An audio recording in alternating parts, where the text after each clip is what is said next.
Houseplants can be finicky. That's because when they're growing in a pot, they don't get the same interaction with other species or the same type of soil as outdoor plants.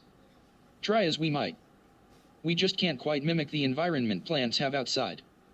But there are some things we can do to ease the stress of the transition from outdoors to inside, and keep them thriving all winter long. To get started, gather up these materials: hose, spray bottle, stiff bristle brush, gentle soap, fresh potting soil, a pair of shears, rubbing alcohol, a large tub, gardening gloves. You might also opt to use a soil pH test kit if you aren't sure how to fertilize your container plants. Next, begin readying your plants for transition by pruning out dead or damaged parts. This will help them to adjust to a new environment and hopefully send up new shoots. Use clean shears, wiping the blades down with rubbing alcohol between plants to avoid accidentally transferring any diseases the plants might have.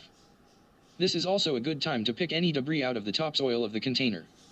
Give the containers themselves a good scrub, making sure that any outdoor material is removed. You can use a mild soap and water to wash the outsides of the container as long as you're careful not to inundate the plant with detergent. Use the brush to scrub any stubborn spots and then rinse the outside of the container thoroughly. The next step is to try and remove outdoor bugs from your indoor plants. Since the indoor environment doesn't have natural enemies to pests like aphids, bringing an infestation inside, away from natural predators like ladybugs, could have disastrous results. To get pests out of the soil, soak your containers with drainage holes in a large tub filled with room temperature water. Make sure that the container is completely submerged for at least a half hour, forcing any soil-dwelling insects to the surface. Skim off debris and any bugs from the surface of the water before removing from the tub.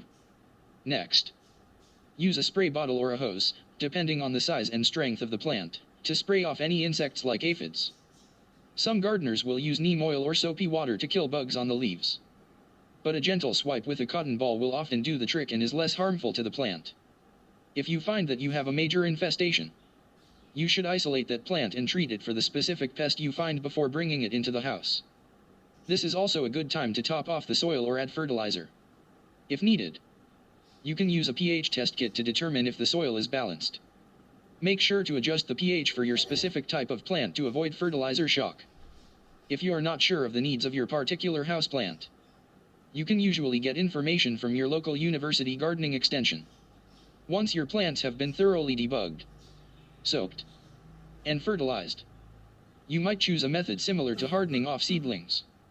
If you live in a climate where the change of seasons brings chilly nights and warmer days, or where some days might be okay for plants outdoors while others aren't, you can opt to bring plants in on cooler days and in the evening while allowing them to soak up some sun during the warmer times.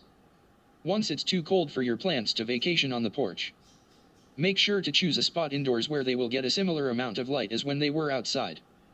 If you need to, you can move them slowly to lower light areas, making sure they still get some sunlight. Helping the plants to transition slowly to a lower light environment will allow them to adjust. This will help them reroute any nutrients needed and replenish their roots in the soil.